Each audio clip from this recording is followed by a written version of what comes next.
Então, vamos falar sobre os ciganos na Umbanda. E eu levantei aí alguns pontos que eu posso dizer que seriam essenciais para a gente que é trabalhador, né? E também para quem tem simpatia por esses povos. Que é quem são, primeiro, os ciganos, quais seriam esses mistérios que eles trazem, né? O povo cigano já é um povo misterioso por si só, né? Bem diferente a cultura e a história deles. Então, quais são esses mistérios? A gente tem uma mistificação também que foi, por muito tempo, construída em cima do arquétipo do cigano, do povo ladrão, do povo enganador, do povo que pede muito dinheiro, né? E também o que eles têm para oferecer e ensinar para a gente.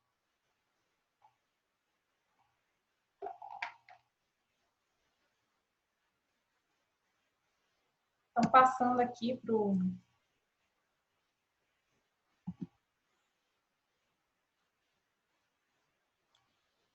Primeiro ponto, eles por muito tempo, e até hoje, eles são chamados de errantes na tormenta, né? Dentro dos livros, das obras aí do Saraceni, da Mãe Lourdes, né? Do terreiro de São Paulo, lá do Saraceni, coloca eles como errantes na tormenta. O que seriam esses errantes na tormenta? Justamente daí que surgiu essa mistificação da imagem do andarilho, né? Do cigano malandro, ladrão, o sequestrador de criancinhas, o falastrão, né? O charlatão de leitura do futuro.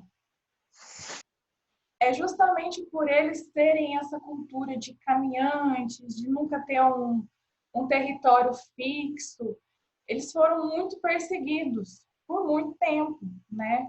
Houve uma perseguição e essa perseguição gerou na figura do cigano essa mistificação. Então, a primeira coisa que nós, umbandistas, né, nós que temos essa raiz de cultuar Santa Sara e tudo, é desmistificar essa figura deles, para que eles não continuem sendo perseguidos até hoje, né? Então, a gente precisa ter a base de quem são os ciganos para que a gente possa, de certa forma, trabalhar com eles, atuar com eles o dia inteiro.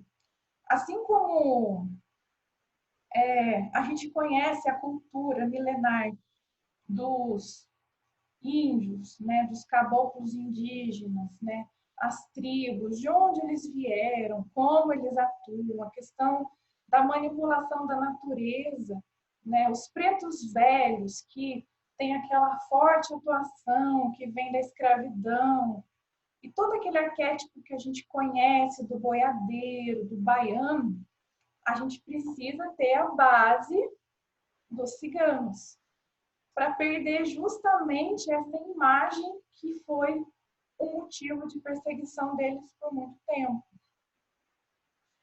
Estou colocando isso na introdução porque eu não consigo imaginar, né, um médium, muitas das vezes, ou uma pessoa que faz leitura de cartas, ou uma pessoa que faz cartomancia, não conhecer a origem disso, não saber diferenciar o cigano, né, que é aquele povo da Índia, que vem muita cultura da Pérsia, do povo europeu, né, da Idade Média, daquele cigano andarilho. O que aconteceu, muitas das federações umbandísticas, dos movimentos umbandísticos do Brasil, é justamente isso. É proibir a incorporação do cigano justamente por essa justificação que eu estou mostrando aí na tela. Então, por isso que eu comecei por esse ponto, tá?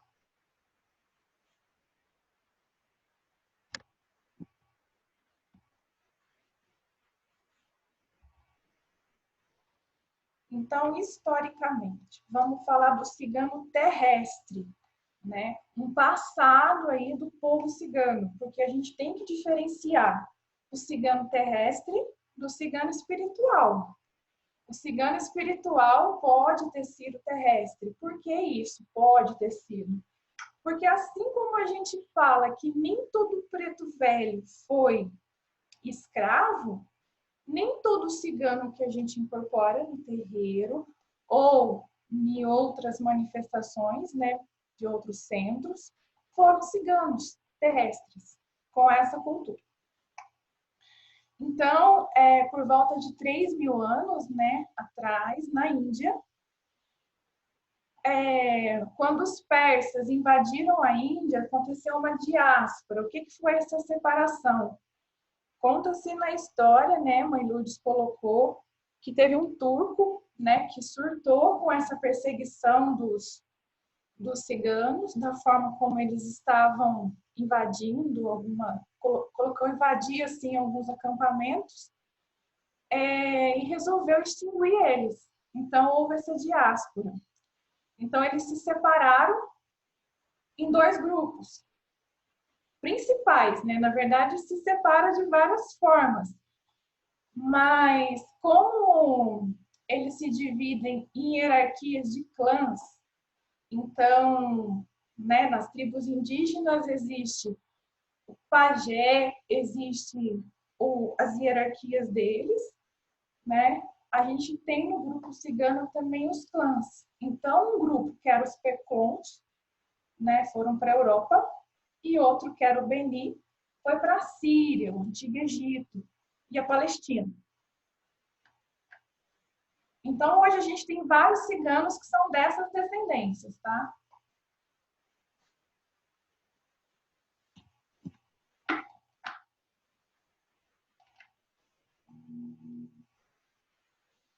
E no Brasil, a gente pode dizer que eles chegaram com os navegantes portugueses. Então, depois que teve essa separação desses dois clãs principais, aqui para o Brasil vieram os ciganos e se estabeleceram principalmente no Maranhão e na Bahia. Mais para frente, daqui uns 4 slides, eu vou explicar como foi a primeira manifestação de cigano aqui no Brasil. Aí vai fazer sentido essa região do Maranhão e da Bahia.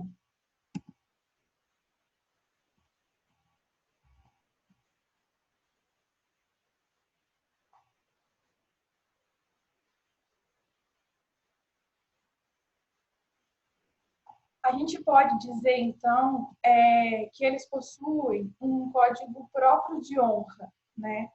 Como eles não têm nenhum registro, não houve nenhum registro deles, não tem uma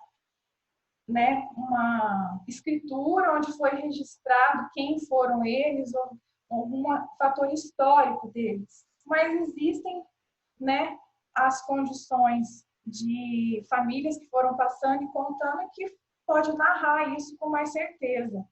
Mas e isso está num tribunal que chama Cris Romanis, tá? Que é onde ficam guardadas esses mistérios e as histórias das famílias ciganas.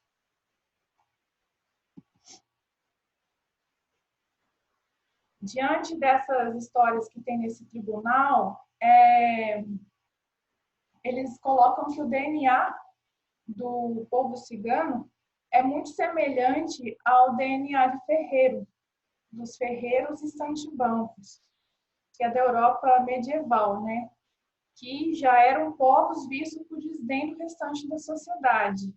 Então, igual eu coloquei dos errantes na tormenta, é justamente essa visão que a sociedade tinha de medo e desconfiança desses povos. E o fato deles terem o DNA já muito semelhante a ferreiro e saltimbancos forçava muito mais esse preconceito e essa perseguição a continuar. Mas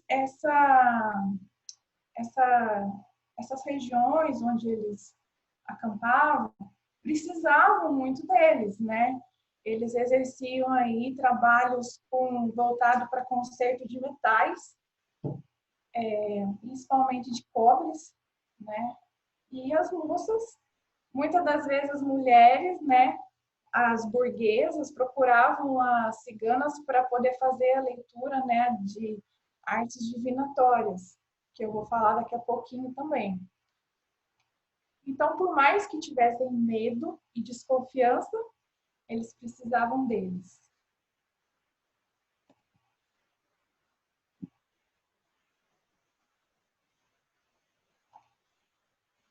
Aí eu coloquei os clãs, né, que eu falei antes, que...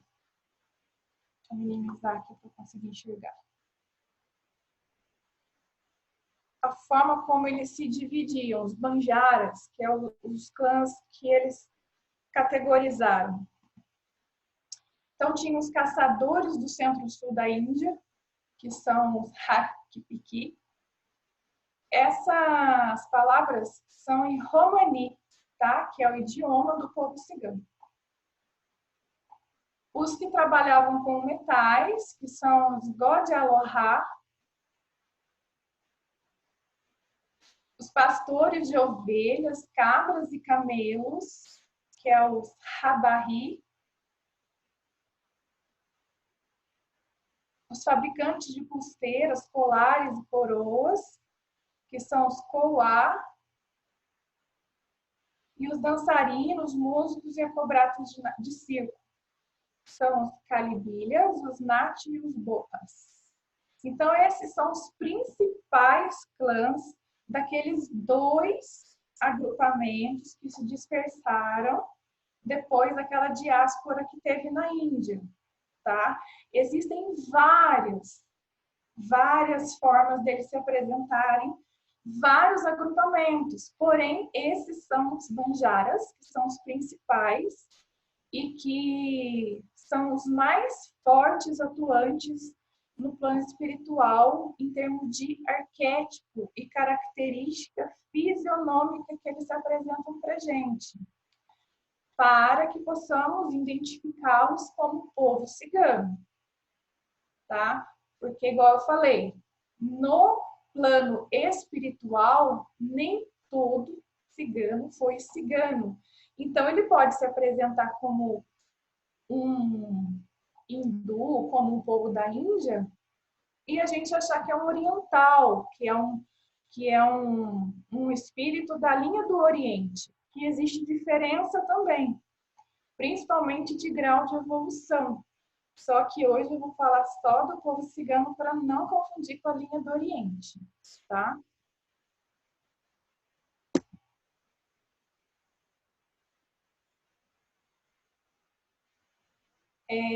O romani, igual eu falei, é a língua cigana, né?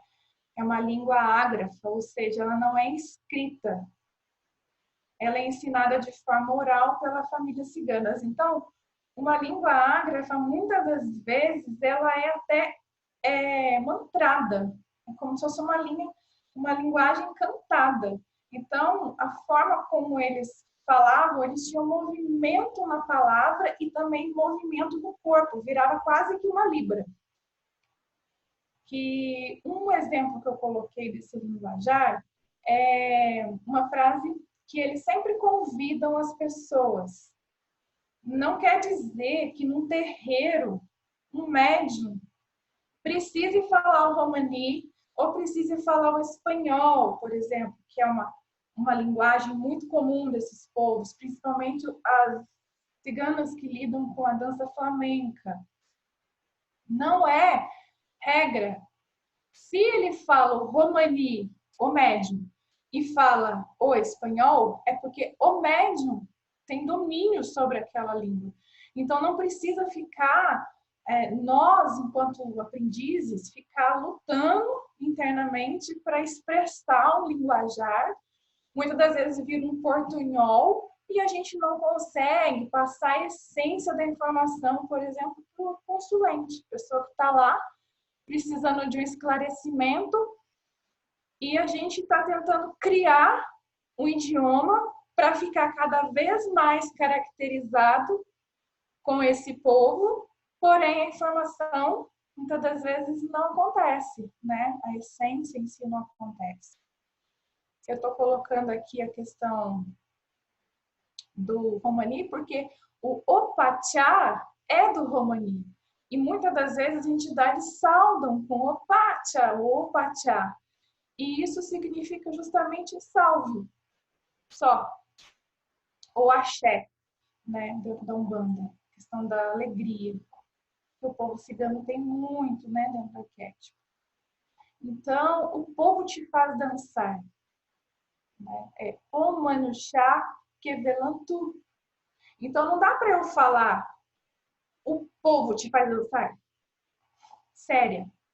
Para eu convidar alguém para esse movimento energético, eu tenho que dizer o povo te faz dançar.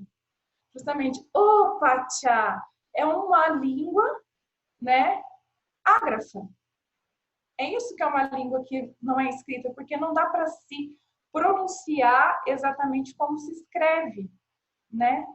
Então, quem tiver interesse, estudem o Romani, porque é muito bonito. Quando a gente consegue sonorizar, faz muito sentido dentro da questão de trazer isso para a alma mesmo. É uma questão, assim, de elevação. É uma língua muito elevada em termos espiritual. Tanto é que é uma língua exclusiva deles, né? É muito parecida com o sânscrito.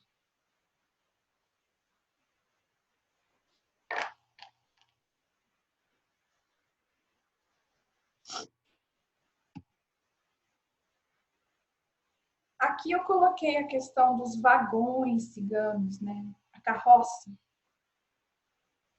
Porque toda vez que a gente pensa em cigano, a gente pensa o povo que anda de carroça, né? Mas eles viajavam a pé também. Caminho em fila indiana é uma coisa muito cultural deles em andar em fila indiana quando eles faziam as imigrações deles, né? A carroça, na verdade, era quando eles tinham um agrupamento de pessoas onde conseguiam fazer a troca, né? Eles recebiam como pagamento as carroças, na verdade. Roda, todos os adereços dela e incrementando aquilo para ganhar mais sustentação e essa carroça virar também o abrigo de muitos deles, né? As gestantes, as mulheres que tinham filhos menores tinham prioridade para ficar dentro das carroças. E isso, na verdade, surgiu na França, esse alojamento, lá em 1810. Os ciganos que trabalhavam com artes circenses, né, principalmente com fogo, né, quando pensa em artes circenses, às vezes pensa em palhaço, em malabarista, né, só, mas na verdade eles faziam muitas das atividades com fogo. E a mágica, né, a questão da magia com cartas, a moeda também, fazer aparecer, fazer surgir, isso nasceu muito culturalmente com eles, tá? Essas carroças eram chamadas de Bourdon, que a roda de Bourdon é justamente a roda da carroça, que é essa daqui, tatuada aqui no meu braço e na minha irmã Mariana. A gente fez aí uma referência a Sarah Kali. Essa roda de carroça representa o ciclo da vida, que é a roda de Sansara. Acho que nós estamos num ciclo onde o caminho é evolutivo, né? Que essa roda sempre seja para frente. Isso é um lema cigano que eu coloquei aqui, que há sempre um lugar, né, melhor nos espera. Que essa roda nunca deve voltar, nunca deve regredir. Então sempre tem algo melhor nos esperando. Esse é o arquétipo da roda de Bourdon. Coloquei uma figura ali das crianças, né, que eram abrigadas, muitas das vezes dentro dessas carroças. como eu falei, a prioridade das famílias, eles tinham muitas pessoas, né? A cultura cigana era prioridade à família, cuidar dos seus ancestrais, cuidar do seu ninho. Então, como era o abrigo deles, né, eles decoravam esses bordões, igual a gente tenta decorar o ambiente do terreiro quando tem uma festa cigana. A gente tenta transformar o terreiro num bordão ou numa tenda cigana, que é justamente esses adereços que eles carregam, né? Elementos da natureza, fitas, símbolos tradicionais que eles carregavam, né? A ferradura, a chave, o sino. Então,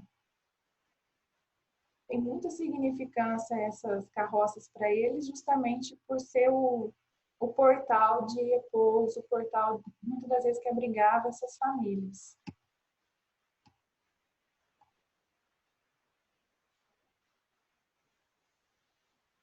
Aqui eu coloquei sobre arte divinatória como um elemento também importante dos mistérios dos ciganos. Assim como a gente tem carroça, a gente tem aquelas outras questões que eu falei, a gente tem também a cartomancia, né, a leitura de cartas. Porém, eles antes faziam leitura de cartas no baralho profano que a gente conhece hoje. Né? Eles utilizavam do número e da simbologia, né, dos 4 elementos, para fazer a leitura de clarividência e também de leitura de sorte. Aí que aconteceu também, depois eu vou falar do baralho cigano, é que pegaram muitas dessas tradições deles e criaram o próprio tarô cigano, o baralho cigano, né, que a gente chama de baralho de Lenormand, que é justamente a cultura cigana, a mitologia deles, né, em cada uma das cartas. Esse baralho ele é muito bonito, muito rico de informação. Eu acho que existem vários tarôs, né, que é para os estudiosos. Porém, existe o baralho cigano, que está muito voltado aí para uma questão de intuição, para incentivar a intuição de quem já tem essa facilidade com o manuseio da leitura de cartas.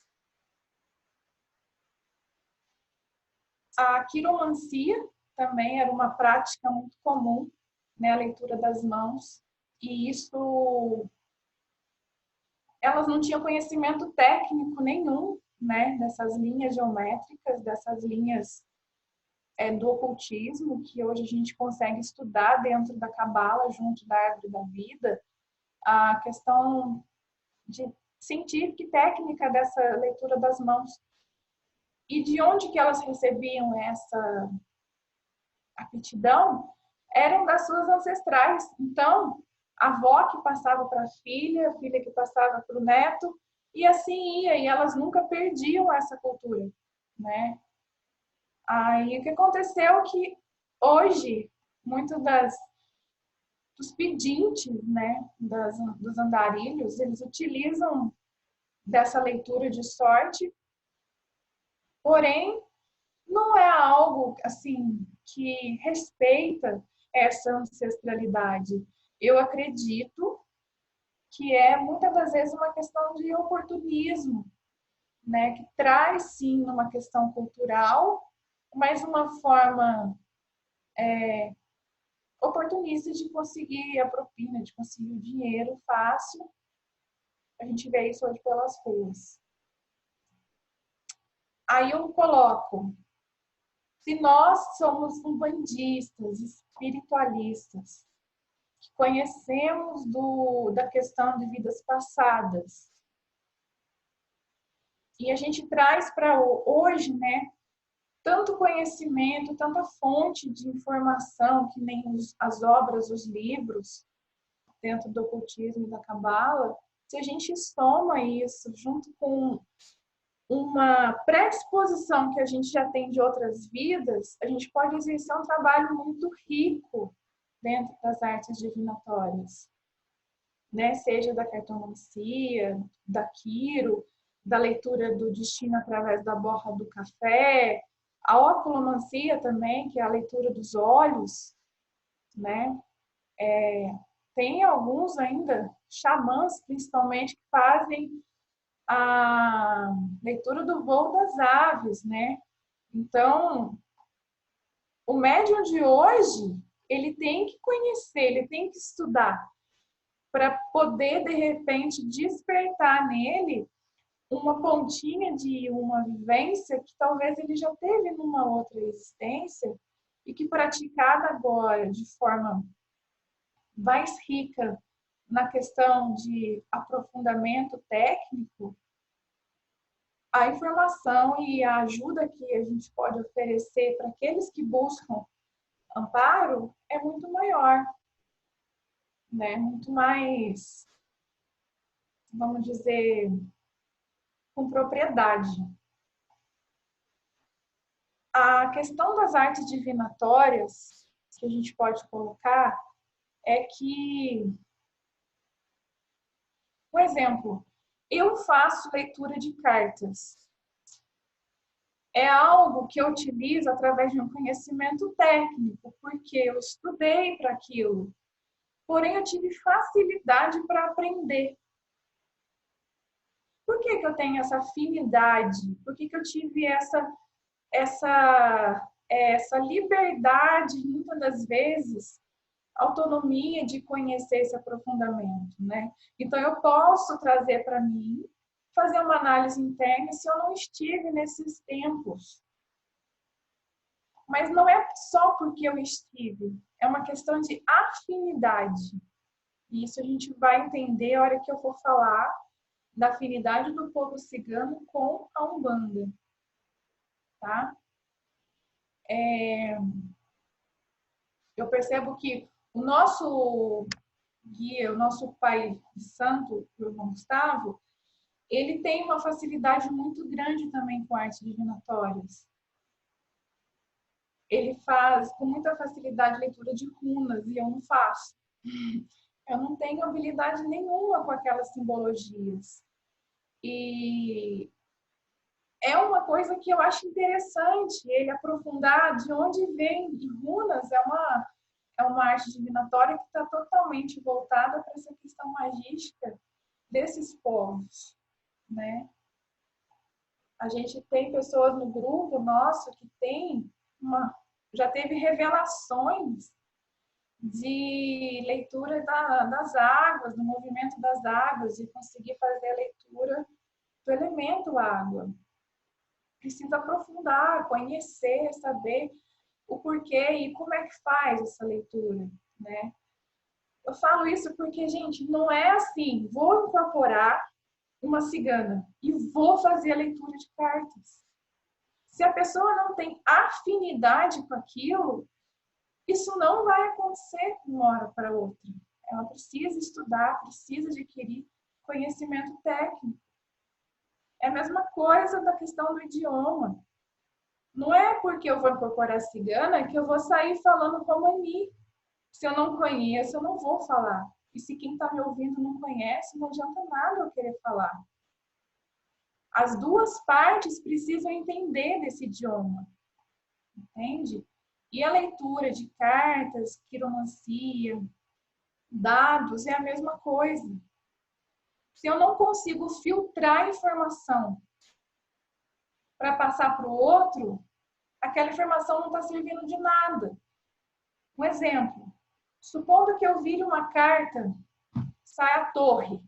Nossa, Fia, saiu a torre para você. Isso não significa nada para ela se ela não estudou sobre isso. Então, eu tenho que ter a capacidade de misturar essa informação, ressignificar ela de uma forma popular para o outro se fazer entender.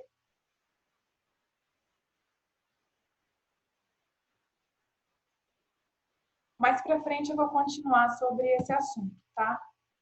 Aqui eu coloquei sobre o baralho cigano, que igual eu falei, existe um relato que foi feito em 1879 pelo professor Jean-Pierre Dunant, que estudou os papéis encontrados em uma livraria em Budapeste, na Hungria, aos quais relatou, né, a história e a magia dos ciganos e dezenas de métodos divinatórios.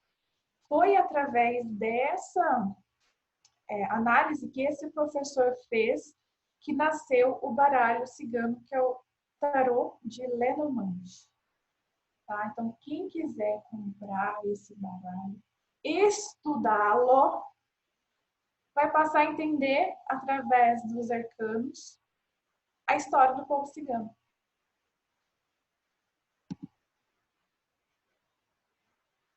Agora sim a gente vai entrar no tema, porque até agora a gente falou dos ciganos terrestres, tá? Agora a gente vai falar dos ciganos espirituais, que vêm nos terreiros trabalhar conosco.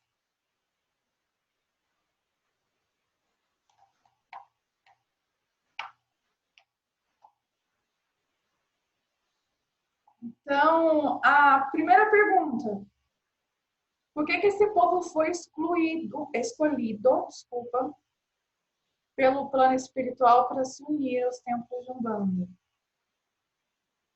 Eles escolheram Umbanda, mas de certa forma eles escolheram, o plano espiritual também escolheu eles para poder atuar com a gente.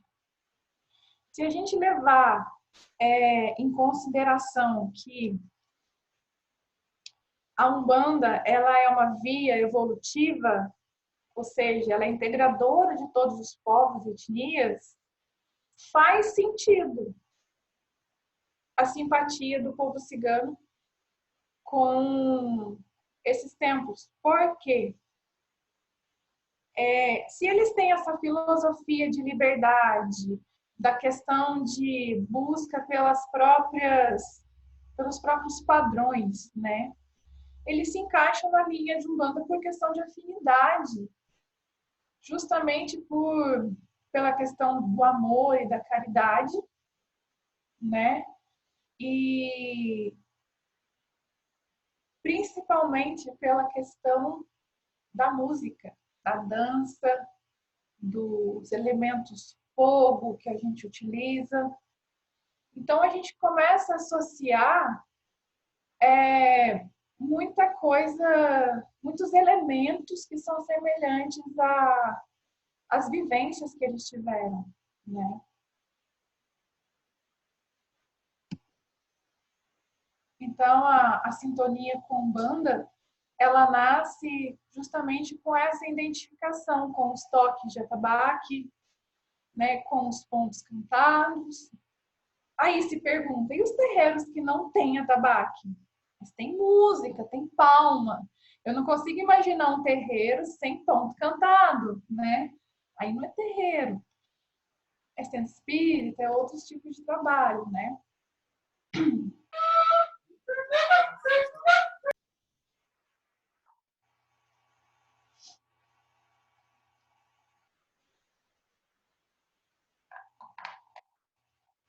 Então, conforme eu falei, a questão do lema, do amor como base, a caridade como princípio e as festividades, as oferendas, trouxe essa sintonia do povo cigano com Umbanda, tá?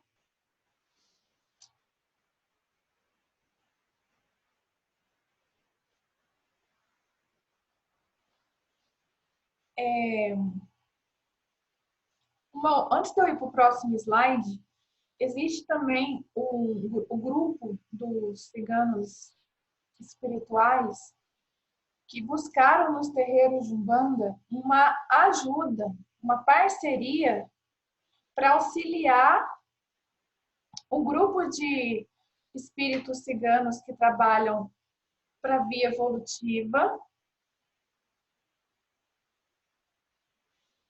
para resgatar e ajudar aqueles grupos de ciganos que, enquanto estavam, né, naquele período de diáspora, naquele período de extermínio, que não saíram daquela condição, que ficaram ainda imersos no sentimento de vingança, no sentimento de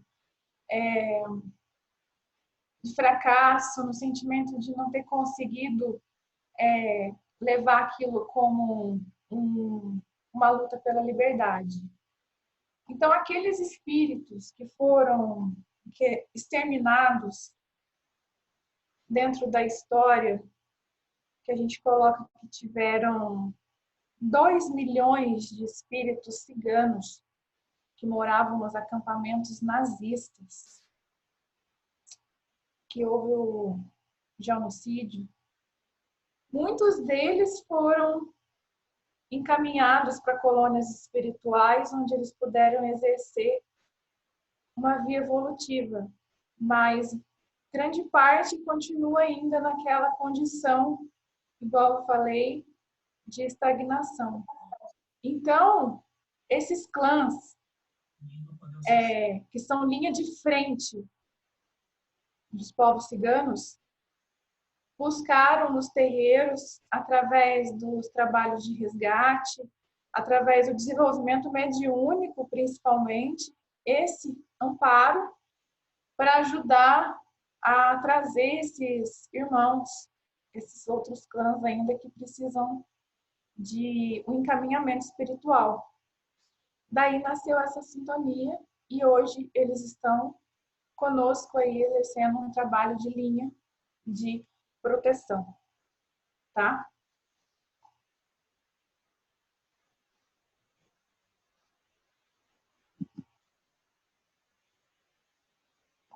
Então, continuando, os ciganos nos terreiros, eles antes não tinha gira de ciganos, mas eles se incorporavam, né? Eles vinham a se apresentar na gira de esquerda, né? A gente vê aí alguns Exu Ramiro, né? Exu Ramiro é um Exu cigano, Pombagira cigana, né? Também se apresentando aí dentro da força da esquerda, né? Que trabalham muitas das vezes com as sombras, com principalmente a limpeza, né? Na linha de boiadeiras e de baianos também, quando a gente considera dentro dos trabalhos de Umbanda, já tiveram entidades ciganas se apresentando dentro dessas linhas de trabalho. Mas hoje, eles, através da seriedade que eles se apresentaram diante dessas giras, através da alegria que eles colocam, eles já possuem o dia da gira de cigano. É uma gira só deles. Porque eles conquistaram esse espaço dentro da Umbanda, né?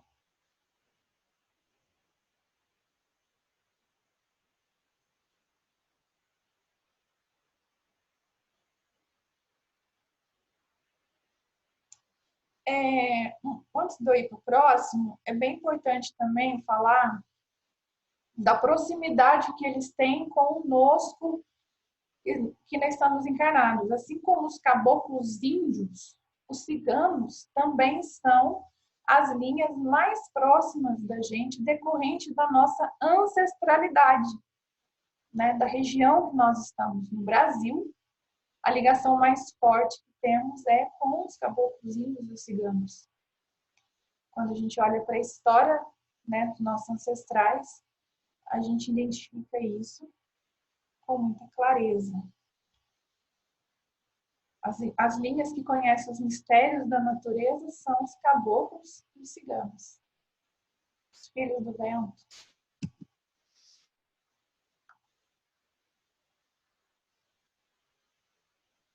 Então, como eu falei, elas sempre trabalharam conjugada com as demais linhas. Então, é natural chegar cigano em trabalho de esquerda, em trabalho de boiadeiro, em trabalhos de baianos. Depois que eu fui estudar sobre isso, o material que o pai Gustavo me passou, da Umbanda EAD, que eu entendi por que muitas das vezes a gente começa o trabalho com uma linha de Exu com Pombagira e termina com cigano. Ou por que a gente começa o trabalho de baiano e vem um cigano fazer alguma manipulação energética, né? Daí eu comecei a entender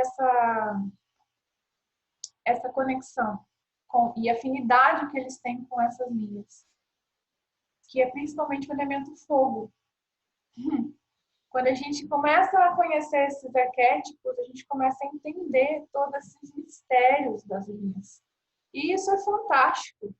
É muito vazio a gente trabalhar. Recebi baiano, de repente chegou cigano. O que tem a ver? Aí o povo vê o outro médio, o outro colega e fala assim, nossa, mas que mistureba é essa? Que coisa louca! Quando a gente vê fundamento, a gente respeita, principalmente o colega. Não é fantástico isso? É o que eu ia contar. Quando eles se apresentaram no Brasil, né, vindo pelos navegantes portugueses, eles aterrissaram as tendas deles lá mais em Maranhão e Bahia. E na década de 70 e 80 que começou a popularizar, né, a presença desses espíritos nos terreiros de lá, daquela região, que são os trabalhos dos catimbozeiros. Tem relatos, né, pela mãe Lourdes, através do Rubens Saraceni, onde o primeiro cigano a se apresentar foi, o primeiro catimbozeiro, né, a se apresentar foi um cigano, que era o mestre Jó Cigano, que colocou que o linho dele, né, é ser o rei dos ciganos, o compromisso dele. Foi mestre Jó Cigano, dentro aí da linha dos juremeiros, que tem domínio com as forças da natureza.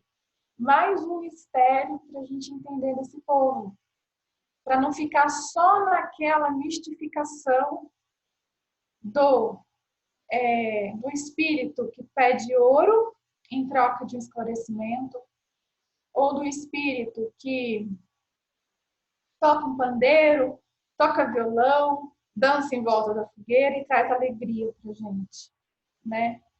Eu coloquei lá nos primeiros slides os banjaras, que são os clãs, aquelas duas principais vertentes dos clãs que se separaram depois da diáspora da Índia, são esses espíritos que muitas das vezes têm a simpatia com os boiadeiros, com os baianos. Porque naquela região do sertão, né, naquela região onde existe a maioria desses espíritos desencarnados, são essas as funções que eles exerciam, né, dos condutores de ovelhas, de mestres do campo, né, os ferreiros. Então a gente começa a entender parte dos mistérios aí do campo de atuação desses povos. Alguns podem apresentar certo ranço dessa linha justamente por não ter desmistificado ainda tudo que foi, né, embutido na mente das pessoas e passado de gerações para gerações. Ou associar cigano, que ele tem que se apresentar falando portunhol, romani, dançar, bater palma, bater o pé, e fica preso naquele arquétipo e não consegue viver o mistério desses povos e trazer a grandiosidade do conhecimento que eles têm pelas tantas estradas que eles já caminharam. Se eles não têm terra fixa, se a gente parar para refletir o tanto de caminho que ele já passou, quantas culturas, né? Quantos povos eles já não conheceram, porque cada lugar que eles colocavam os pés depois de tanta caminhada para estender a tenda deles, eles tinham contato com muitas culturas diferentes.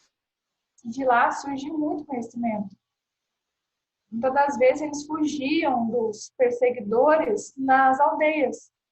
Então, o que eles têm de conhecimento acerca das forças da natureza vem da amizade deles com os xamãs. E isso a gente acho que nunca parou para pensar, né?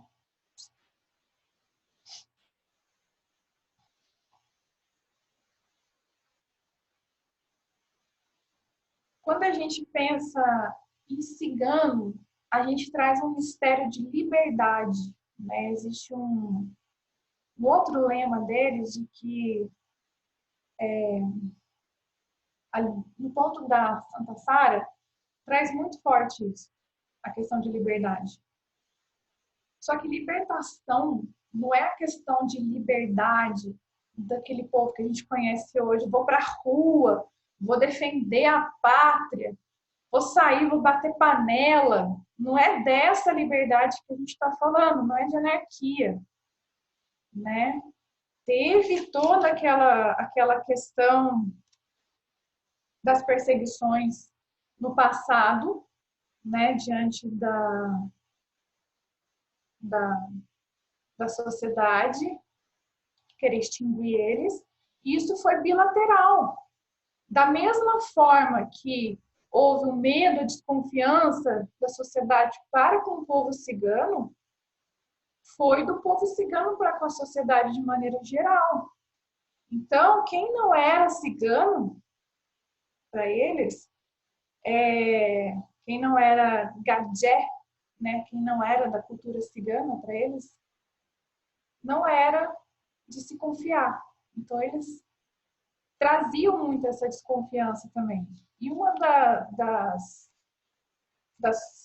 proposta dos espíritos ciganos espirituais, do plano espiritual, é trazer essa sensação de liberdade, mas liberdade dessas amarras do passado, liberdade dessas chagas através das histórias, né, de extermínio que tiveram, separação. Então, quando fala que cigano é um povo que traz liberdade e que não tem terra fixa e que a vida que o fulano leva é vida de cigano, é justamente a questão de libertação, mas libertação principalmente daquilo que aprisiona a gente.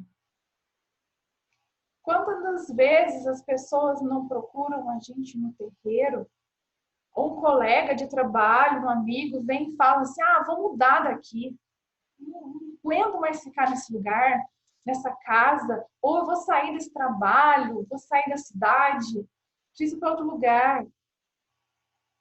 Aí vai a tia véia e fala assim, filho, onde você for, o problema vai com você, filho.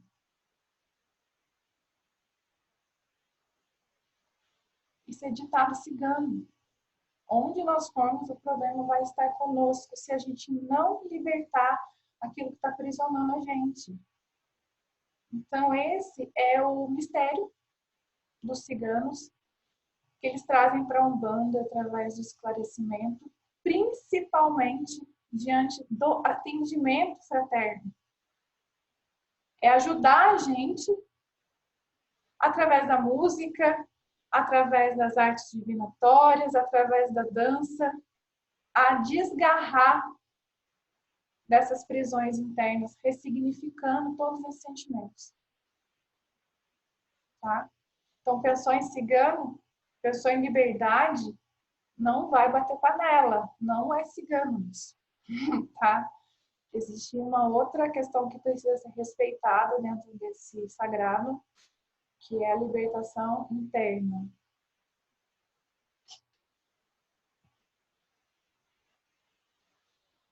É importante saber os nomes? Não sei, né? O nosso chefe de terreiro, ele é bem metódico com isso. Eu acho isso muito importante, saber, muitas das vezes, o nome para saber a linhagem, saber a ancestralidade, muitas das vezes, de onde vem.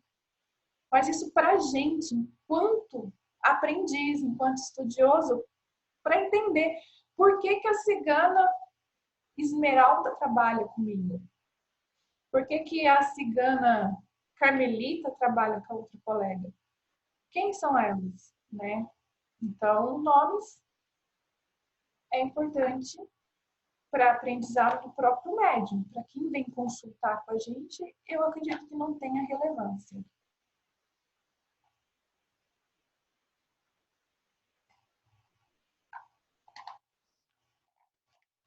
Os nomes comuns aí é o cigano Pablo, Vladimir, Ramírez, Juan, Pedrovic, Artemio, Iago, Igor, Vitor e tantos outros, né? Sexo masculino. E a gente tem Cigana Esmeralda, Carmen, Salomé, Carmencita, Rosita, Madalena, Yasmin, Maria Dolores, Zaira, Zunacana, Sulamita, Vlamira, Sarita e outras. Como eu falei, eles se dividem em clãs. E os clãs principais são 12, tá? Na roda de Verdun, igual eu coloquei para vocês, tem 12 hastes na roda da carroça. São 12 mistérios. A gente olha para a Cabala, né, da questão dos astros, né, dos 12 signos, planetas, a gente começa a entender o conhecimento ocultista dos ciganos. Então, eles colocam 12 clãs principais, que na Umbanda a gente tem um fundamento de serem chefes de falange, né? Então, como eles trabalham na Umbanda, eles tiveram também que aderir às nossas tradições, as tradições do terreiro.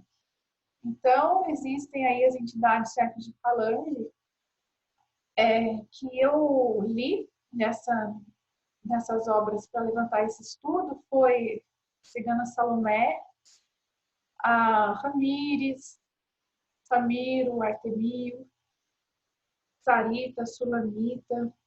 Basicamente, esses que eu coloquei são os clãs chefes de falange. E dentro dessas linhas, desses agrupamentos, existem tantos outros, porém com outras responsabilidades.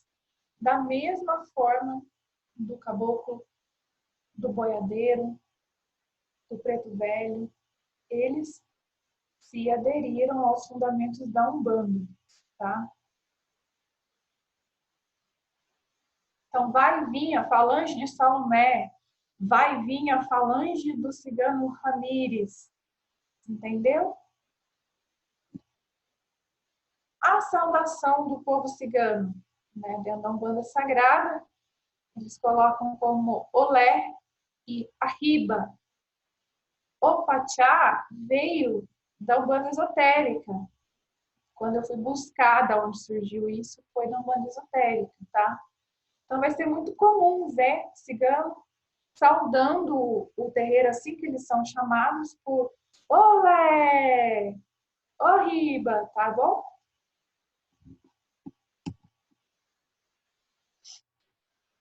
E agora, vamos pensar juntos a questão da regência, tá? Regência dentro dos orixás.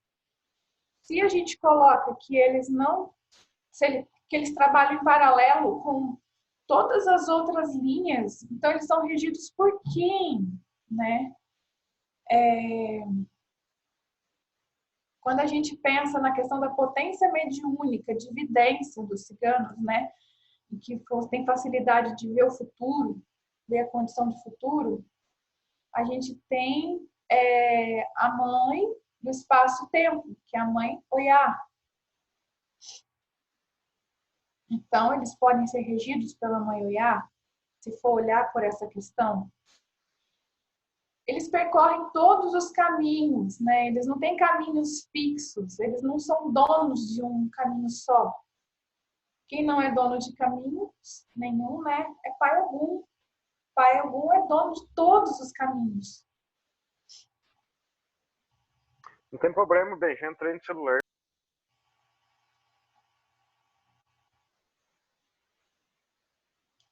Quando a gente observa a questão deles não possuírem espaço fixo, vivem em campos abertos, né? Eles preferem, não tem aquela questão das paredes, eles preferem a natureza.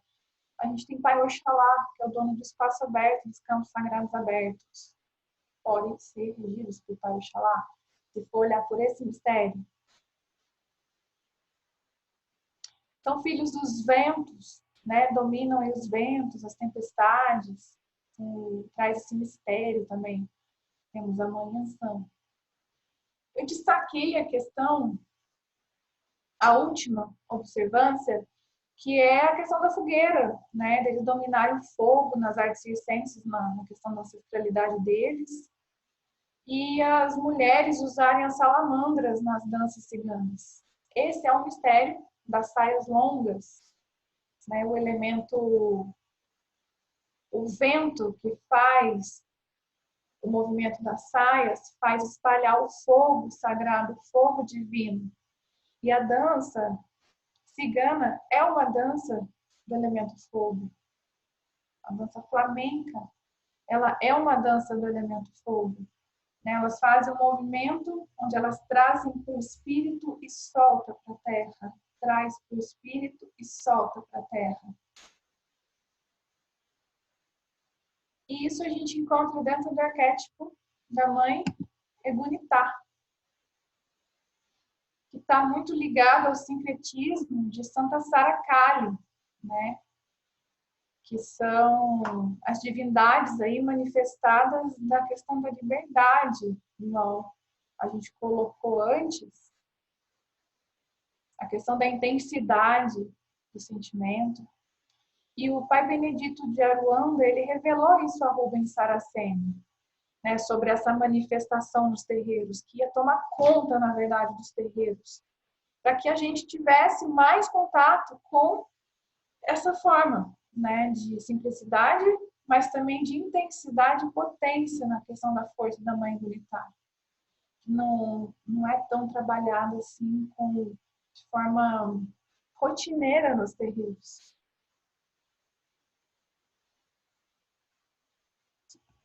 Então, voltando aqui, quando a gente pensa em regência, não existe nenhum estudo concreto, tanto da Umbanda esotérica quanto da Umbanda sagrada, que fala para a gente com certeza em qual linha de orixá, né, em qual potência eles estão mais atuantes. Existem todas essas aí que a gente pontuou, mas se a gente leva em consideração o elemento fogo como a mais forte neles, a gente traz o sincretismo também com Santa Sara e tenta trabalhar essa energia, tá? Mas eu acho que isso também é diferente, né? É importante a gente saber em qual orixá aquela linha está regendo, é importante. Mas a essência maior no trabalho mediúnico, a gente sabe que não é essa. É o ensinamento, a questão da via de evolução que a gente quer transportar dentro daquela atuação que a gente está trabalhando. Tá? Se a gente fica preocupado demais em categorizar os espíritos, a gente esquece da essência. Então, vamos começar a colocar essa linha como uma linha de regência? Vamos! Mas o que isso vai significar para mim? A Mãe Egunitá tem um mistério, o arquétipo da questão da intensidade, do fogo. Então, quando eu for para uma gira de cigano, eu vou tentar me interiorizar e puxar um ponto de Egunitá. Aí faz sentido. Porque você está usando da técnica para te dar elementos para entrar em conexão, para que você tenha mais dispersão do ambiente externo e mais concentração naquilo que você vai exercer. Ok?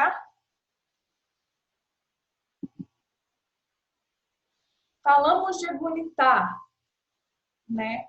Da divindade sincretizada com Sara Kali, que era uma cigana, né? Cigana escrava de José de Arimateia.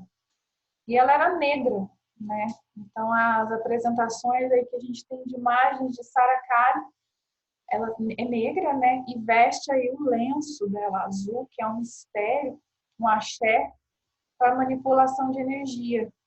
Então, a gente tem a história dela, né, dentro das obras, que ela era orientadora dos ciganos para o bom andamento aí das missões que ele exercia, né. Então, diante disso, ela foi canonizada padroeira do povo cigano. E é importante a gente ter esse carinho com o conhecimento dessa sintonia entre Saracalho, o nosso orixá da Umbanda, né, Ibunitá, e o povo cigano, para afirmar isso dentro da questão de fé, da questão principalmente de devoção daquilo que a gente faz, né? Adianta a gente ter, muitas das vezes, uma imagenzinha de Saracali, né, a negra, em casa, mas não tem nenhum sentido aquilo, a não ser um objeto de decoração. Então é importante a gente conhecer na história quem é, quais são os mistérios e o que aquilo contribui para a gente enquanto ser humano, tá? Por isso que eu coloquei um pouquinho dela.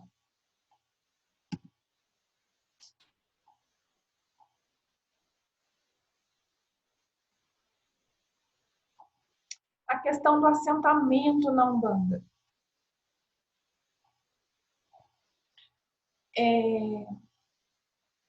Dentro das obras, né, da Umbanda Sagrada, e Saraceni coloca que não existe assentamento ou ferramenta para centralizar a força deles, porque não combina com a filosofia deles, ter esse padrão, né? Mas como eles tiveram que se fundamentar, muitas das vezes, nos ritos dos terreiros e nas particularidades de cada terreiro, existem alguns objetos que eles trazem, tá? Para fazer com que coloque nós de conformidade com a cultura deles. Então, a gente tem imagens como taças de vinho, taças com água, doces e frutas solares, né? E o romã é o principal elemento vegetal para oferendar um povo cigano. Então, é muito comum vocês verem romã, que está associada à abundância, à prosperidade, sendo trabalhado nos terreiros, junto dos altares ou junto com os médiuns.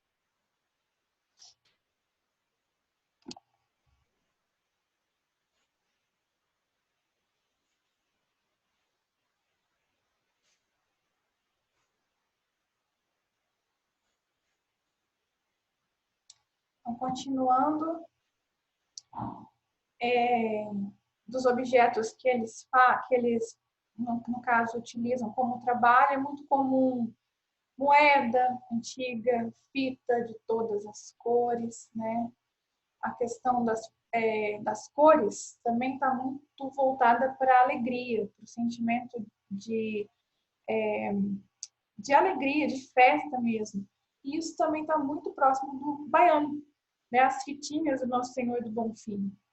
Então, tem mais uma afinidade ainda com essa linha do catimbó que a gente apresentou aqui no começo. O punhal, a raiz de violeta, o cristal, os lenços coloridos, a folha de tabaco. O lenço, gente, é muito comum ver em terreiro mulheres e homens utilizando lenços, que é o mistério de Saracali, que traz ali o lenço como, na sua história, né, junto dos pescadores, como um elemento de manipulação de energia. Então, vai ser muitas das vezes colocado sobre a cabeça dos consulentes ou sobre a cabeça do próprio médium, tá? Isso tem um fundamento. Existe também aqueles que vão apresentar na cintura, tem outro fundamento. Aí a gente pensa na questão do chakra frontal, né? E a questão do chakra umbilical. Aonde esse lenço está, existe um fundamento. não é simplesmente um objeto para dançar, para fazer sensualismo, para fazer a odalisca. Isso não tem a ver com Umbanda. E isso desrespeita o trabalho dos ciganos espirituais. Então, daí uma importante também ferramenta para se entender o fundamento disso, tá? Um instantinho só.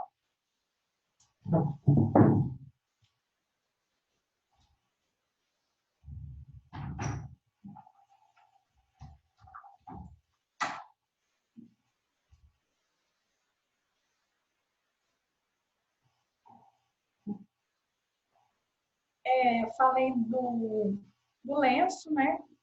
Do mistério do lenço. A gente tem as pombagiras também, que apresentam com lenços para utilizar da limpeza, né? Da manipulação energética. Daí, mais uma afinidade dos ciganos estarem nas giras de esquerda pela questão de simpatia de comportamento mesmo, né? Afinidade de comportamento.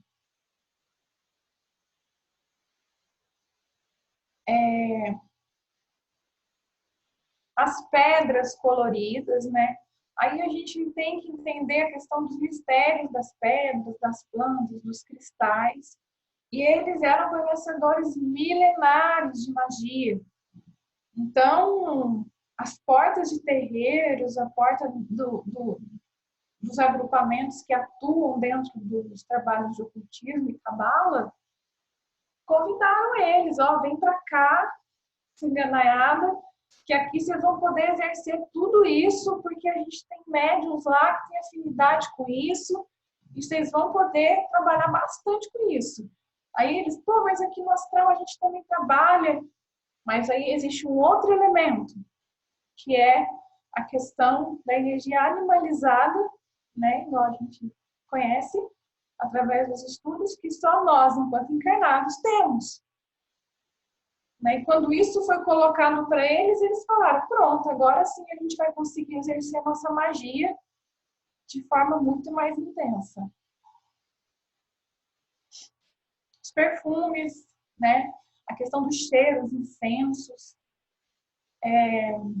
bem notório também nos trabalhos nas giras ciganas. O olfato é vamos dizer assim, um órgão do sentido que mexe muito com a nossa questão de emancipação mesmo, com a nossa questão de conexão com o plano superior. Né? Tem pessoas que têm facilidade, através de um cheiro, de uma essência, a acalmar ou a ter um despertamento para alguma sensação. E os ciganos utilizam muito isso. Então, vai ser muito comum ver eles manusear ervas, manusear perfume, manusear sprays com essência, incensos durante os trabalhos.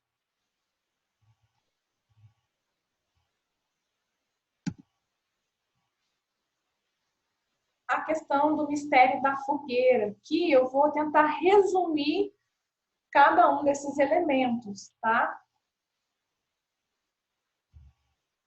Então, igual a gente falou, a questão da Ibunitá, que é a intensidade, e por isso que a gente teve mais característica dentro dessa regência do fogo com esse orixá, o porquê que eles utilizavam das fogueiras nos acampamentos para fazer as festividades deles, né? Então, ela consome e purifica o ser nos desvios do campo da justiça. E essa é justamente a filosofia que o Orixá Ibunitá traz para a nossa essência. A justiça de Xangô, né? O trono feminino aí de Xangô. A taça, né, ela simboliza a união da receptividade. Então, qualquer líquido cabe nela, né? Quando a gente fala que o copo está cheio, né, a última gota que faltava é quando a gente está recepcionando demais. Tudo bem que cabe qualquer líquido, mas existe o elemento, né? Então, os ciganos, eles vão trazer essa questão de quanto a gente pode carregar dentro da nossa taça, né? Independente do elemento que a gente está carregando, qual é a quantidade que a gente está recebendo.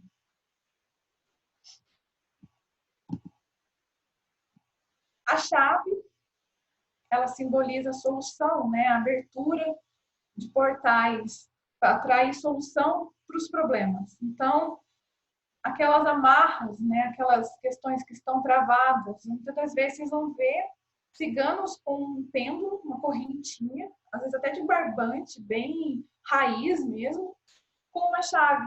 Essa chave é antiga, costuma ser antiga, aquelas que são grandes, enferrujadas. E eles fazem um processo, muitas das vezes, quase que de hipnose com os assistidos, que é libertar essas questões que estão presas dentro do nosso condicionamento mental aí, tá? A âncora representa a segurança, a fixação com a terra, né? Ela, muitas das vezes, é apresentada para aterrar as pessoas. Mas não é a âncora que vai fazer isso, não é a chave que vai fazer isso, não é a taça. Isso é um símbolo que tem um mistério e que muitas das vezes o médium utiliza aquilo para facilitar o entendimento para o nosso irmão que vai buscar ajuda na nossa casa. Então, não é levando uma âncora do navio, que às vezes nem passa pela porta, que vai fazer com que todas as pessoas que passarem por ali vão ficar aterradas.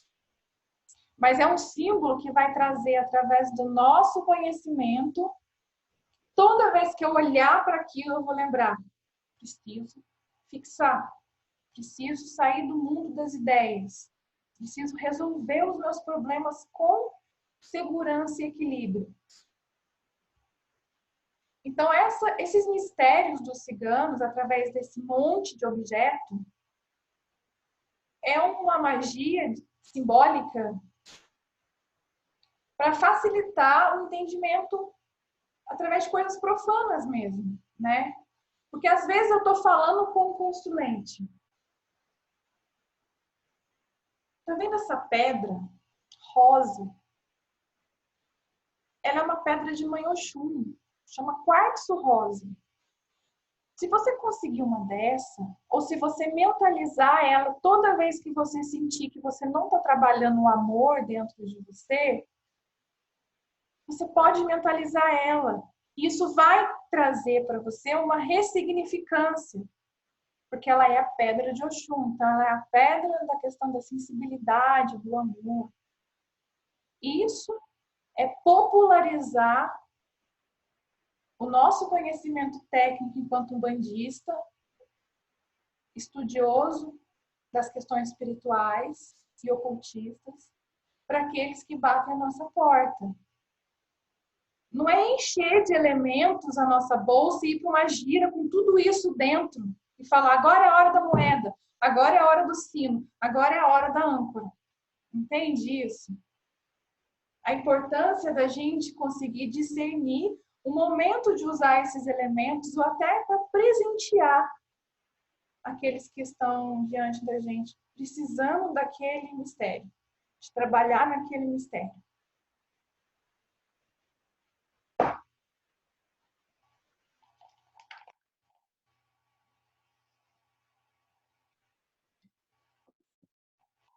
Ferradura, também utilizada pelos boiadeiros. Mais um elemento aí de afinidade entre as duas linhas, cigano e boiadeiro, que tem ligação com a energia de sorte, né? Não, coloca lá na porta da sua casa que vai atrair energia positiva e boa sorte. A ferradura não vai trazer, né? Ela não tem isso embutido dentro dela. Mas você vai reforçar isso dentro de você toda vez que você olhar para ela. Eu sou uma pessoa de sorte. Eu sou uma pessoa positiva. Eu carrego elementos comigo que me trazem e reforçam essa conexão. Tá? A lua. Assim como os caboclos, né?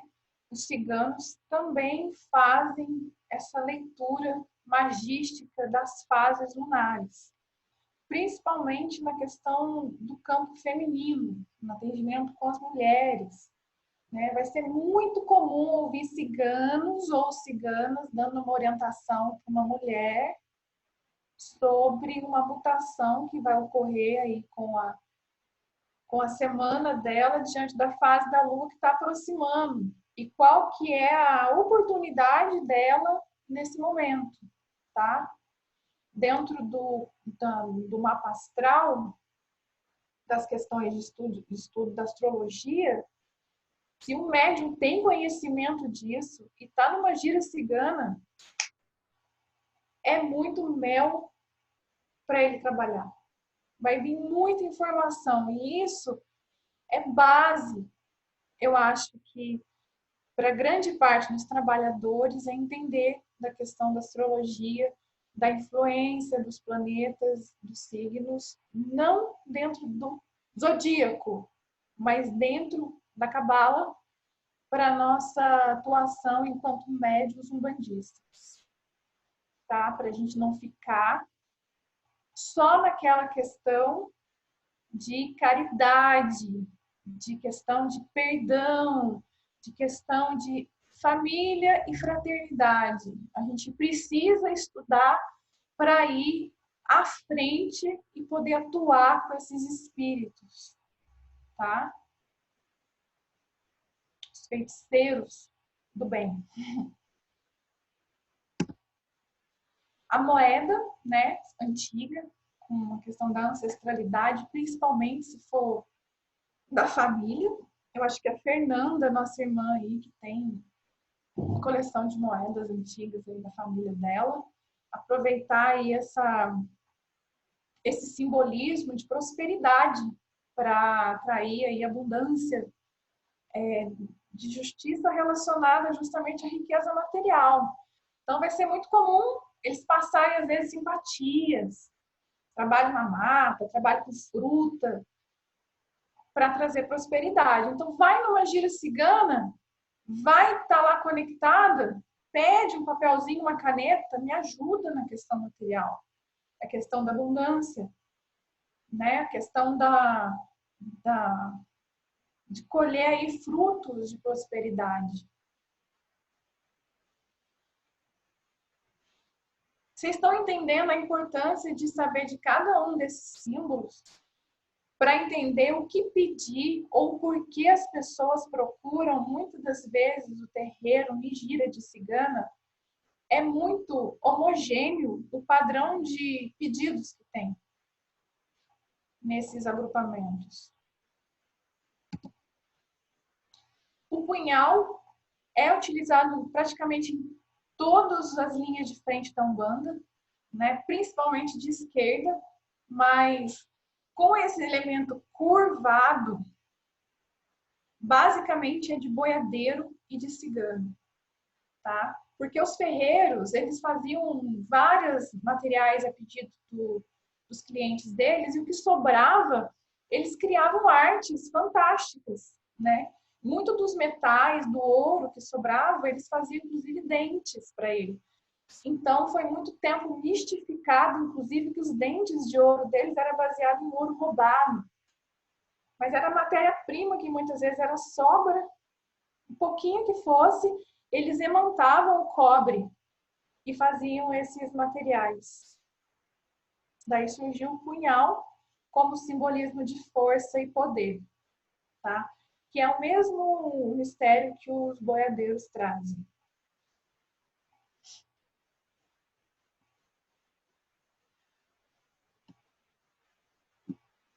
E a roda de Bourdon, a roda da carroça aí com as 12 hastes, né? Que representa o ciclo da vida, da morte e do renascimento, daquilo que está sempre, né, na condição evolutiva, a roda de Sansara.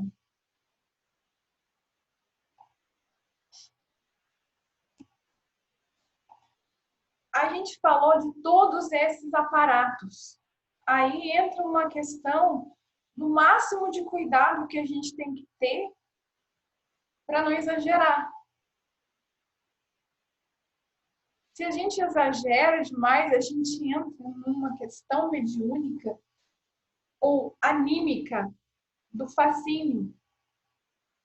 E esse é o maior risco do médium que trabalha com ciganos, é a questão da fascinação pelo ego, né? A questão da quantidade de aparatos, das próprias tradições que eles atuam. Então, os elementos que eles utilizam de carta, taça, vinho, né, a moeda, tudo isso que a gente falou, são imagens que são...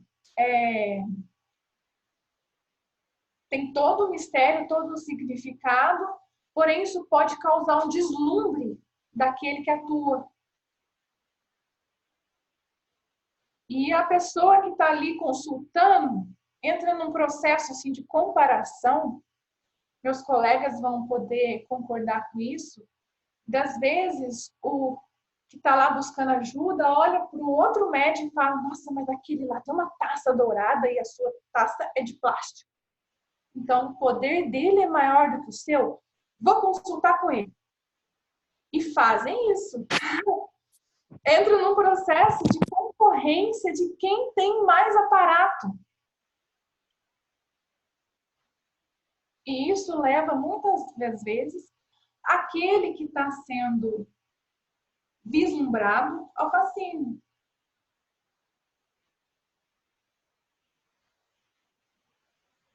Aí o campo áurico dele vai se envolvendo tão sutilmente, a vaidade dele vai se tomando conta de uma forma que ele pode cessar a mediunidade, né? As entidades de maior hierarquia, vai tolir essa mediunidade, ficando médio em sintonia com as entidades afins dessa vaidade, com as entidades afins desse excesso de elementos. Esse é a maior atenção de gira de cigano. E é um aprendizado para o médium, um aprendizado enorme, porque existem aqueles que são minimalistas, porque já traz no seu íntimo isso, mas existem aqueles que são em maior sintonia com os elementos de trabalho. E esse campo leva muito à questão do ego do fascínio. Por isso que eu coloquei como um dos últimos slides. A gente já está acabando, tá? Então, o que é importante refletir? Só refletir. Que as coisas sagradas e leis cósmicas devem ser respeitadas, para não depor contra os ciganos espirituais. Porque, igual eu falei, existem entidades que vão atuar na gira de cigano, mas que não necessariamente foi o cigano que usou todos esses elementos. Às vezes ele é um espírito persa, um espírito hindu, né, que está mais voltado para a linha do Oriente, mas que tem essa conexão com esses agrupamentos da Índia, né, da Europa, e a gente enche eles desses aparatos, acaba exagerando nos objetos e esquece da essência. Aí fica aquele médium com incenso numa mão, um leque na outra. Ei, o que você precisa? Ah, quer um amor? Queres um amor? És tão bela? E vai passando o tempo da gira. Toma aqui uma taça de vinho, absorva essa essência e vai passando o tempo da gira. E nada foi orientado naquele período. Nenhuma experiência da história ou do mistério daquela entidade que está ali para amparar foi transmitida para aquele que bateu na nossa porta precisando de mudança, precisando de fazer com que essa roda funcione, porque está enguiçada. Quem procura o terreiro é porque a roda da vida, muitas das vezes, está travada. e a gente fica preso nos elementos e não passa o mistério, que é tudo isso que eu trouxe da história, de quem são eles, o porquê dos elementos e como usá-los. Se perde. Se perde nos aparatos, se perde no tempo, e não conseguir administrar um trabalho espiritual por preocupação se está tudo funcionando bem.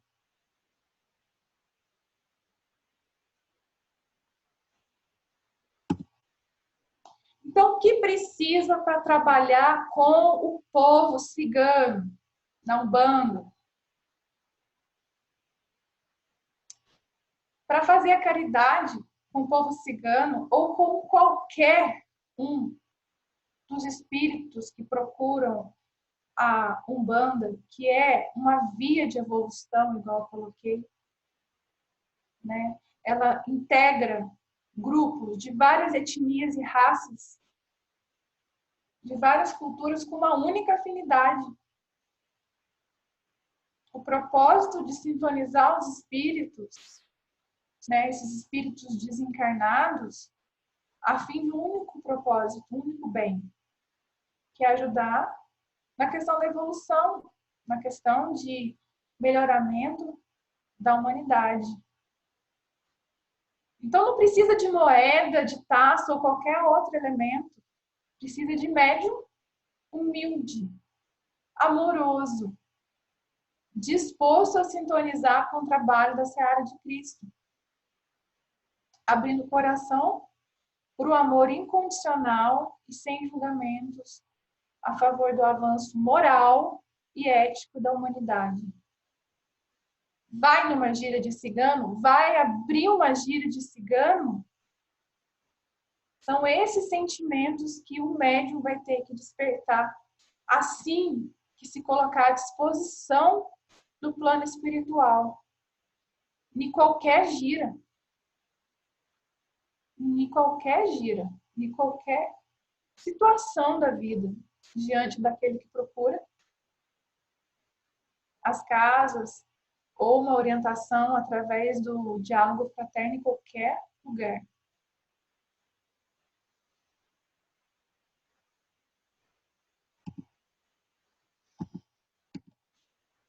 Então, encerrando, né, a linha de estudo que eu coloquei foi o Diário Mediúnico, da editora Conhecimento.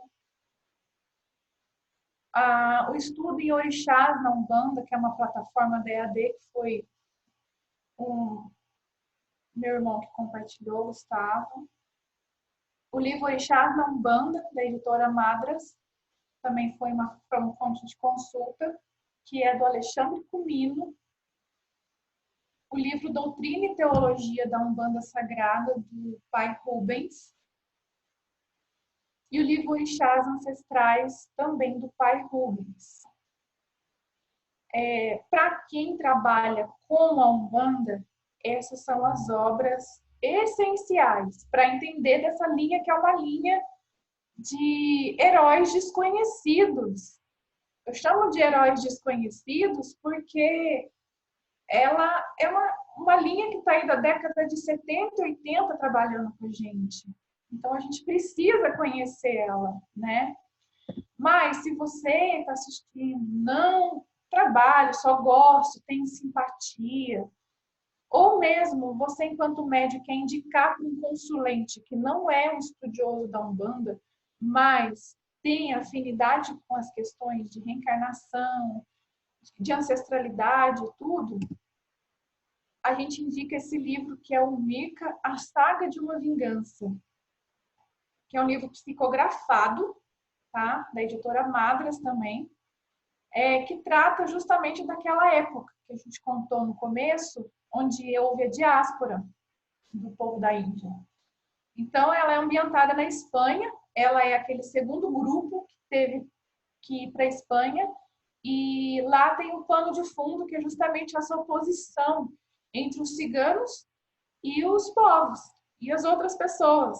Toda a perseguição, toda essa condição de preconceito Esse livro é um livro romanceado, não sei se é esse termo que usa, meio drama, mas ele é um livro psicografado que narra, assim, perfeita a história do povo cigano.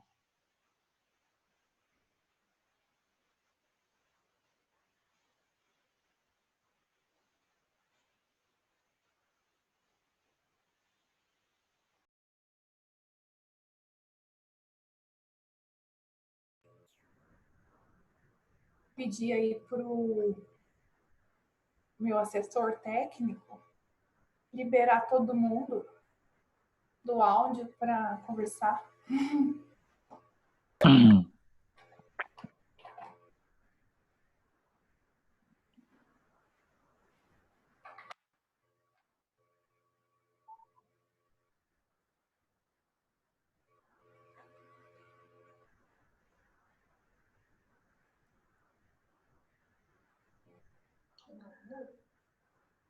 Eu pus para liberar todo mundo. Eu acredito que todos já estão com o áudio liberado. Se alguém não tiver, então, com o áudio, eles mesmos conseguem? Eu acredito que sim, mas eu estou tentando aqui. Tá liberado já. Quem tá mudo mesmo é porque eu não consigo desmutar, não. Às vezes a própria pessoa que mutou, né? Isso.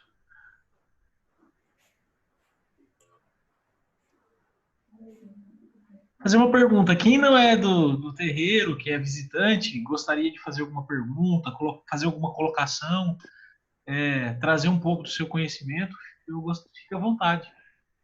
Tenha a palavra.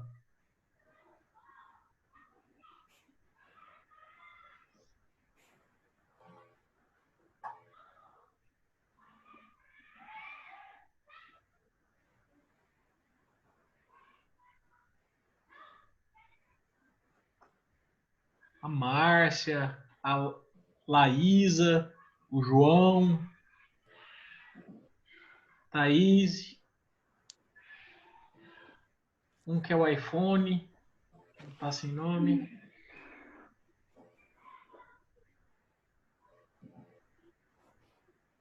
Eu de Belo Horizonte, meu nome é Márcia, eu faço parte.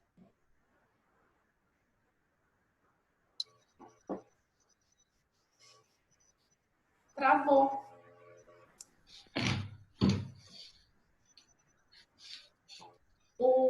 A imagem e o áudio da Márcia travou. Kardecista, né? Mas eu sempre, assim, muita ânsia no conhecimento, banda. Então, e agora eu vi a Pouso Alegre e surgiu essa oportunidade de estar com o Kleber, né? Rubinha, e ele me indicar esse estudo. Então, hoje foi mais assim, essas aulinhas foram assim, maravilhosas. Eu gostei muito, né? Porque eu conheci a casa de vocês, né? Que eu não conheço, terreiro, e continuar no estudo com vocês. E essa explanação desse obras desse cigano, eu queria parabenizar porque foi muito esclarecedor, foi muito bom. É isso. Obrigada, Márcia, por participar com a gente no estudo. Tá? Vai estar sempre acontecendo e você, com certeza, vai sempre receber aí os links para poder contribuir com a gente. Ah, legal, obrigada.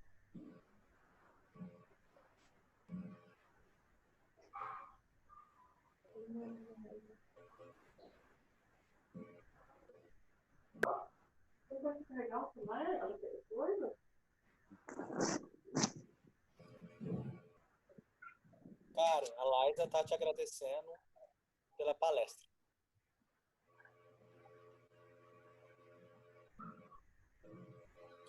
Ah, tá no chat, né? Isso, pelo chat. Tá, eu não tô conseguindo ver onde fica esse chat. Você vai nos 3 pontinhos.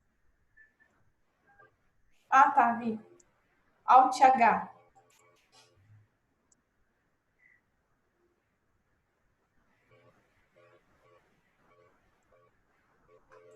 Valeu.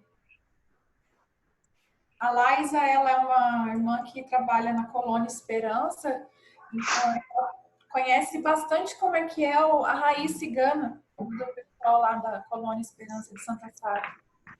Aí eu falei com ela, vai enviar a gravação para os irmãos da corrente dela lá.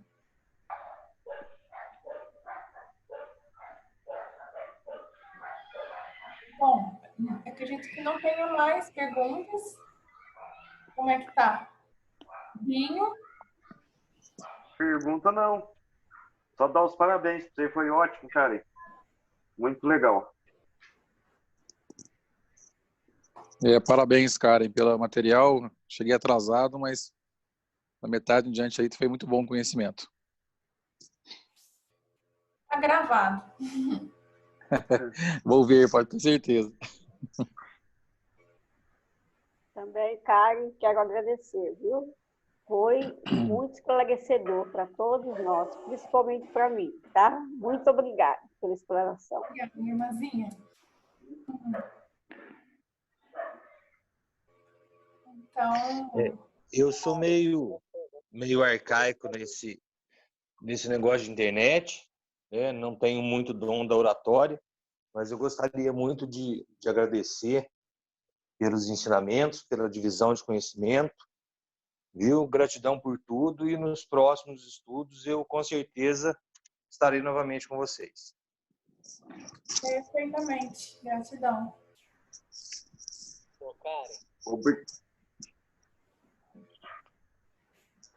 Obrigado pela participação aí, João. O João é um grande amigo meu aí, há muitos anos. Ele é lá da tenda do Pai Eusébio, lá do Distrito. Satisfação de ter aí, irmão. Vamos estar sempre aqui juntos. Obrigado pelo convite. Um abraço a todos. Um abraço. Abraço, João. Oi? Karen, Eu tô sem áudio. você poderia levantar para a gente, você poderia nos contar alguns motivos pelos quais alguns trabalhadores têm uma dificuldade em perceber as entidades, sentir a energia das entidades e trabalhar com as entidades ciganas?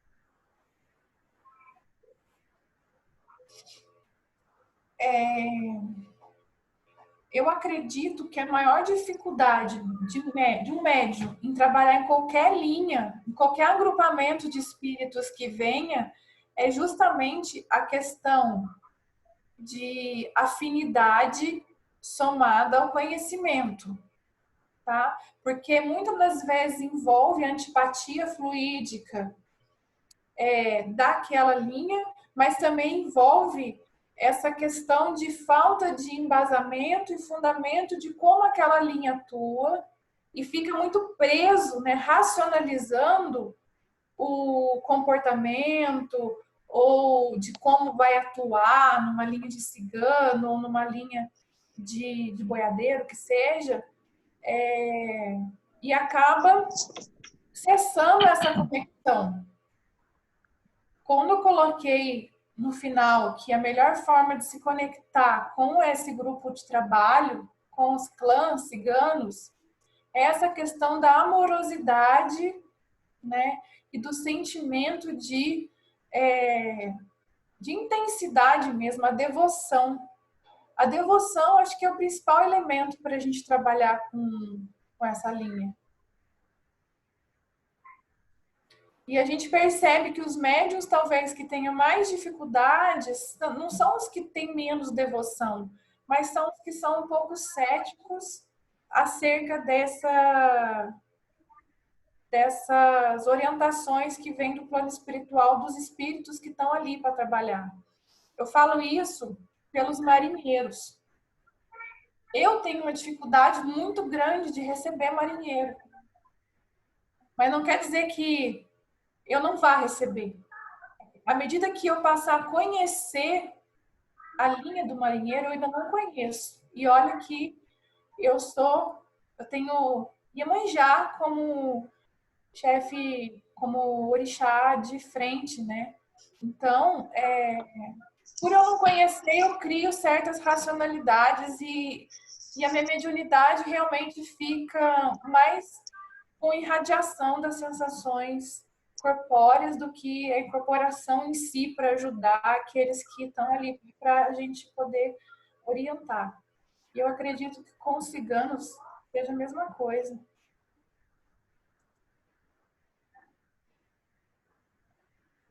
Obrigado pela sua resposta.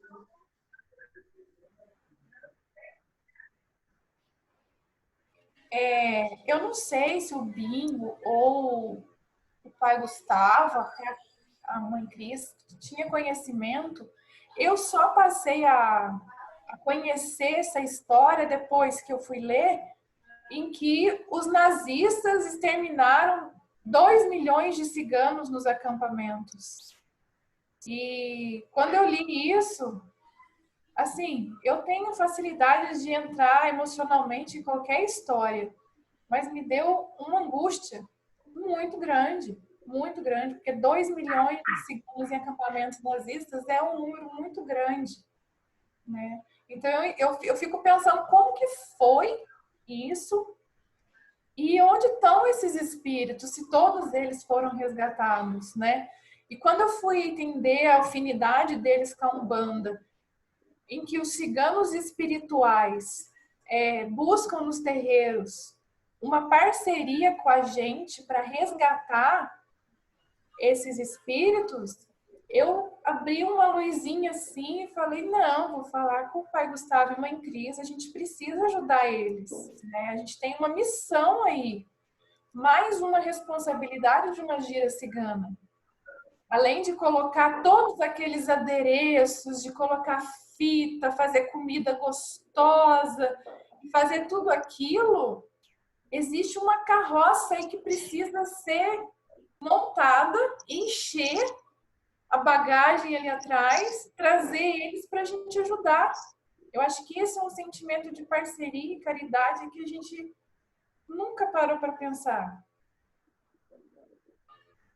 Eu não sabia desse fato e, enfim, é muito importante a gente conhecer a história de todos os espíritos que a gente trabalha, né? Para não ficar só naquele negócio, incorpora e vai embora. Incorpora e vai embora. É triste quando a gente usa a Umbanda ou está nela só para isso, né? Acho que o Binho mais o Gustavo aí pode dizer melhor sobre isso. Foi bem colocado essa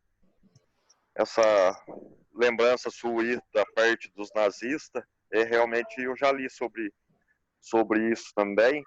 E não só pelos nazistas, como teve muita gente do povo cigano, por causa da magia, que foi morto pela Inquisição também, como bruxos, né, como manipuladores de magia. Então, é uma das ligações que eles tiveram com a Umbanda também, vamos ressaltar aí, que atraiu, vamos dizer assim, foi até a Umbanda sempre pega ali ajudar os excluídos, né, vamos dizer assim como foi com os escravos, com os baianos, sofrem muito preconceito, né, isso tudo faz ter uma ligação da Umbanda, que eles, apesar de ser excluídos, estão aí para poder estar ajudando a gente com suas magias, com sua alegria, que no meu ponto de vista a principal magia do cigano é a alegria que eles transmitem. São fenomenal, eu adoro a linha de cigano.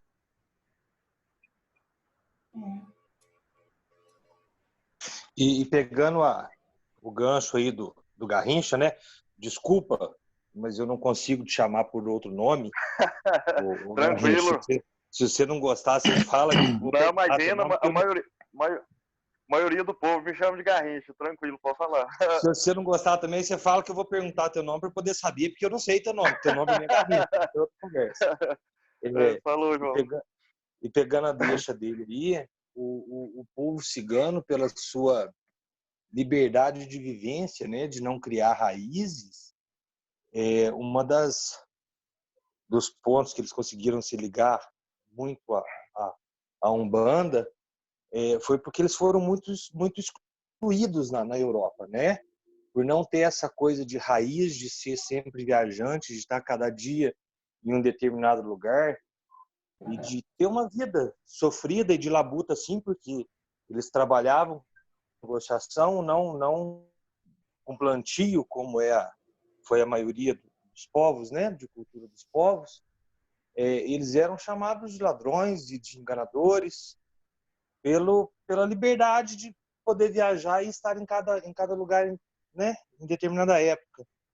E disso veio uma forma de ligação muito grande para com a Umbanda por causa da posição que eles tiveram, né, lá atrás, de serem sempre excluídos, né?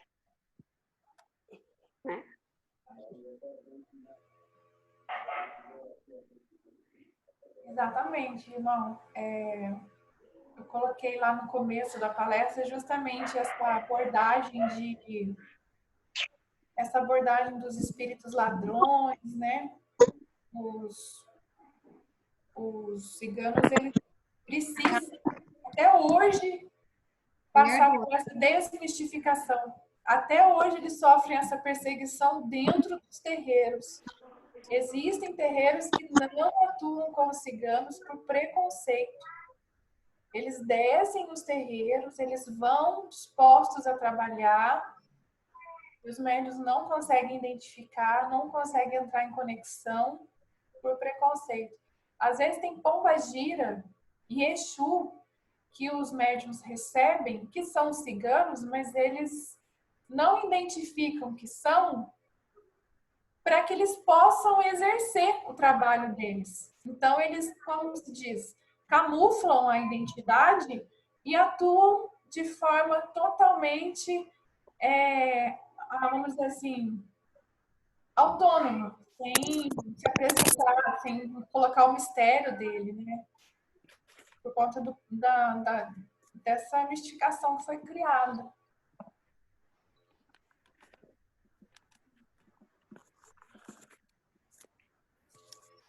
Eu tive, só completando para a gente finalizar, numa dessas leituras, a gente às vezes diferenciar a pomba-gira de cigana ou Exu de cigano é justamente a questão de comportamento. O Exu, ele é mais ativo na questão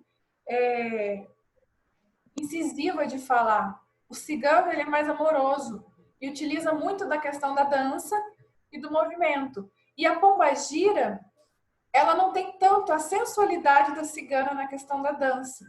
Então, para o médium, às vezes, não se prender e falar, tô com pomba-gira ou tô com cigana? Tô com Exu ou tô com cigano? É justamente a questão de comportamento. Isso foi Mãe Lourdes que colocou como que a gente diferencia essas linhas de trabalho dentro dos trabalhos de esquerda.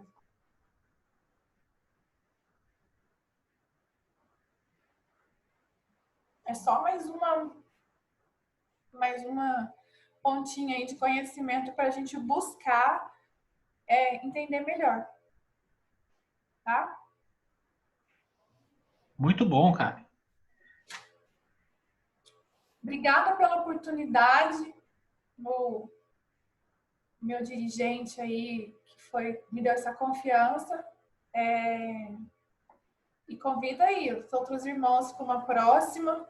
E assim como o Anderson colocou, né, da questão da dificuldade com cigano, eu tenho com marinheiro, e eu queria um dia poder entender melhor a atuação dos espíritos da linha das águas, né? Tem alguns que não são, nem comunicam, né? Só trabalham com a energização da limpeza.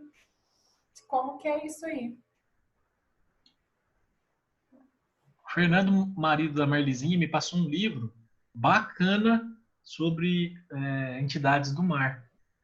Eu vou estar compartilhando com você. É muito bom o livro. Ele é pequenininho e vai te ajudar bastante. Me abriu pra caramba a compreensão de como é feito os trabalhos espirituais.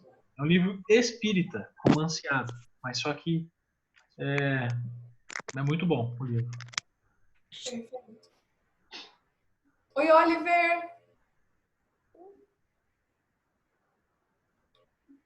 Fala oi pra todo mundo, gato. Fala assim, é só pra dar boa noite que a gente vai dormir. Já, já.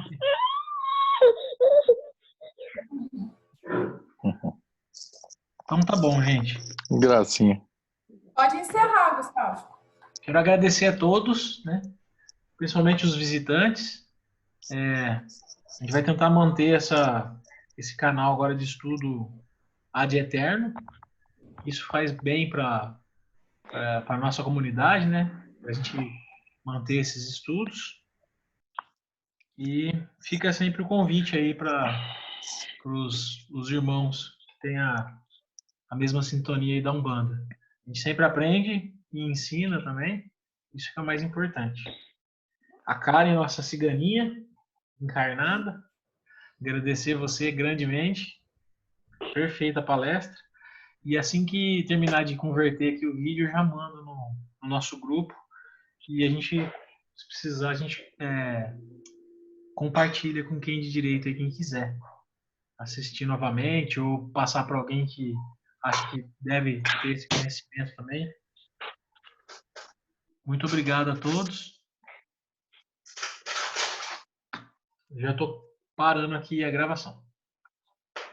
Valeu, até a próxima. Valeu, boa noite, gente. Até a próxima. Boa noite.